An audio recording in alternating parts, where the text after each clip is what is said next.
சசிகுமார் நடிச்சு சமீபத்தில் வெளியாயிருக்கிற வதந்தி 2 வெப் சீரிஸ் பத்தி தான் பார்க்க போறோம். மதுரையில அரசு சார்பா ஒரு அடிக்கல் நாட்டு விழா நடக்குது. அந்த அடிக்கல் நாட்டு விழால குழி தோண்டும் பொழுது அங்க எலும்புக்கூடுகள் கிடைக்குது.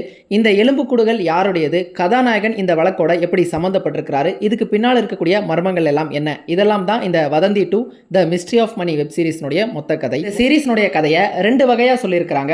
ஒன்னு இந்த எலும்புக்கூடுகளை துப்பறியக்கூடிய இந்த பிரதான இன்வெஸ்டிகேஷன் கதை, இன்னொன்னு அந்த முடக்கத்தான் மணியினுடைய அந்த பிளாஷ்பேக் கதை அப்படி ஒன்றும் ஒரு புதுமையான கதை அப்படின்லாம் சொல்லிட முடியாது.